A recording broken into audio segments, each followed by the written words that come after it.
Hi all welcome back. നമ്മൾ കഴിഞ്ഞ വീഡിയോയിൽ ഫസ്റ്റും ഫോളോയും വരെ നമ്മൾ കണ്ടുപിടിച്ചു അല്ലേ?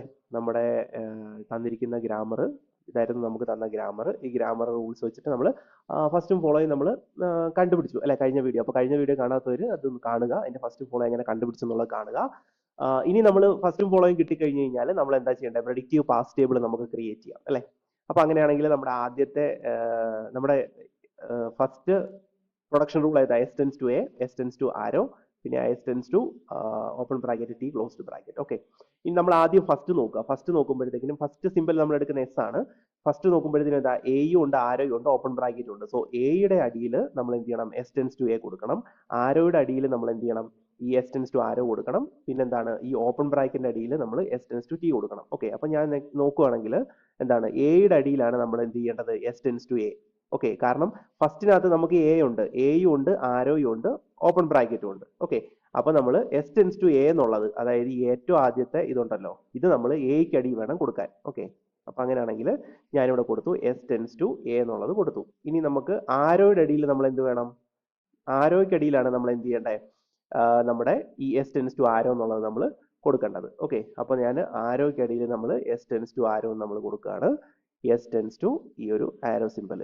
ഓക്കെ, ഇനി നെക്സ്റ്റ് എന്താണ് വരുന്നത്? S tends to open bracket T closed bracket ആണ് അല്ലെ? അപ്പൊ അത് ഓപ്പൺ ബ്രാക്കറ്റിന്റെ അടിയിലാണ്, കാരണം ഫസ്റ്റിനകത്ത് ഓപ്പൺ ബ്രാക്കറ്റ് ഉണ്ട്. സോ അതിനടിയിൽ നമ്മൾ ഈ ലാസ്റ്റത്തെ എഴുതും, അതായത് ഈ സാധനം എഴുതും അല്ലെ? S tends to open bracket T closed bracket.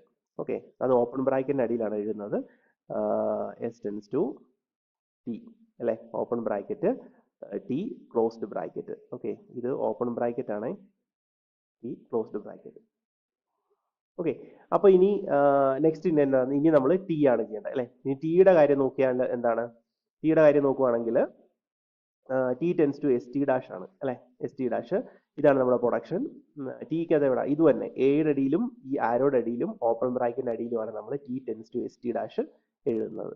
Okay, അപ്പൊ ടി ടെൻസ് ടു, അപ്പൊ ഇതും ഇവിടെയും വരുന്നത് എന്താണ്? T tends to S T dash എന്ന് വരും അല്ലെ? അപ്പൊ അങ്ങനെ നോക്കിയാൽ നമ്മൾ എഴുതുവാണ് T tends to S T dash നമ്മൾ ഇവിടെയും കൊടുക്കണം. T tends to S T dash ഇവിടെയും കൊടുക്കണം. T tends to S T dash നമ്മൾ ഇവിടെയും കൊടുക്കണം. ഓക്കെ, ഇനി ലാസ്റ്റ് എന്താ? ഇനി നമ്മുടെ ടി ഡാഷ് ആണ് അല്ലെ? ടി ഡാഷ് നോക്കുവാണെങ്കിൽ നമ്മുടെ ടി ഡാഷിന് എന്താ വരുന്നത്? T dash tends to comma S T ഡാഷും ഉണ്ട് എപ്സിലോണും ഉണ്ട്. ഓക്കെ, ഇനി ഇവിടെ നമ്മുടെ ഫസ്റ്റിനകത്ത് കോമ വന്നിട്ട്, അപ്പൊ കോമയുടെ അടിയിലാണ് നമ്മൾ ഈ കോമ വരുന്ന ആ ഏരിയ ഇടേണ്ടത്. ഓക്കെ, അപ്പൊ T dash tends to comma S T dash ഈ കോമയുടെ അടിയിൽ ഇടാം. T dash tends to last വരും കോമ എസ് ടി ഡാഷ് അല്ലെ? അപ്പൊ ഇവിടെ നോക്കിയാൽ T dash tends to comma S T dash, അപ്പൊ കോമയ്ക്ക് അടിയിൽ ഇട്ടു. ഇനി നെക്സ്റ്റ് കേസ് എന്ന് പറഞ്ഞു കഴിഞ്ഞാൽ അടുത്ത എന്താ വരുന്നത്? അടുത്തതെന്ന് പറഞ്ഞു കഴിഞ്ഞാൽ നമ്മുടെ എന്താണ്, ഇവിടെ എപ്സിലോൺ ആണ് അല്ലെ? അപ്പൊ എപ്സിലോണിന് നമുക്ക് കറസ്പോണ്ടിങ് എൻട്രി ഇല്ലല്ലോ. അപ്പൊ നമ്മൾ എന്താ ചെയ്യേണ്ടത്? നേരെ ഫോളോയിലേക്ക് പോവുക. അവിടെ എന്താണോ സിമ്പിൾ അതിനടി വേണം നമ്മൾ എന്ത് ചെയ്യാൻ? T dash tends to epsilon എന്നുള്ള ഈ പ്രൊഡക്ഷൻ ഇടാൻ. രണ്ടാമത്തെ പ്രൊഡക്ഷൻ ഉണ്ടല്ലോ, ഇത് T dash tends to epsilon എന്നുള്ള പ്രൊഡക്ഷൻ ഉണ്ടല്ലോ, അത് നമ്മൾ ഇടേണ്ടത് എവിടെയാണ്? ഫോളോയുടെ അടിയിലാണ്. കാരണം ഫസ്റ്റിനകത്ത് എപ്സിലോൺ വന്നു കഴിഞ്ഞാൽ ഫോളോയിൽ പോയിട്ട് അതിനകത്ത് സിമ്പിളിന് അടി വേണം ഇടാൻ. ഓക്കെ, അപ്പൊ ക്ലോസ്ഡ് ബ്രാക്കറ്റിന് അടിയിൽ നമ്മൾ എന്ത് ചെയ്യും? T dash tends to epsilon എന്ന് എഴുതും. ഓക്കെ, അപ്പൊ ക്ലോസ്ഡ് ബ്രാക്കറ്റിന് അടിയിൽ T dash tends to epsilon എന്ന് നമ്മൾ എഴുതി. ഓക്കെ, അപ്പൊ അങ്ങനെ നമ്മുടെ പാസ് ടേബിൾ നമ്മൾ ക്രിയേറ്റ് ചെയ്തു കഴിഞ്ഞു. പാസ് ടേബിൾ ക്രിയേഷൻ കഴിഞ്ഞു. ഇനി ഇവിടുത്തെ ഒരു കാര്യം എന്ന് പറഞ്ഞാൽ, അത് കഴിഞ്ഞിട്ട് ഒരു ക്വസ്റ്റ്യൻ ഉണ്ടായിരുന്നല്ലോ, പാസ് ടേബിൾ ക്രിയേറ്റ് ചെയ്തതിനു ശേഷം നമ്മൾ കണ്ടുപിടിക്കണം നമ്മുടെ ഗ്രാമർ എന്ന് പറയുന്നത്, അല്ലെങ്കിൽ നമ്മുടെ ഈ ഒരു പാസർ എന്ന് പറയുന്നത് LL1 ആണോ അല്ലയോ എന്നുള്ളത് നമ്മൾ കണ്ടുപിടിക്കണം അല്ലെ? അപ്പോ എന്താണ് നിങ്ങളുടെ അഭിപ്രായം? ഇത് LL1 ആണോ? അതെ, ഇത് LL1 ആണ് അല്ലെ? കാരണം എന്താണ്?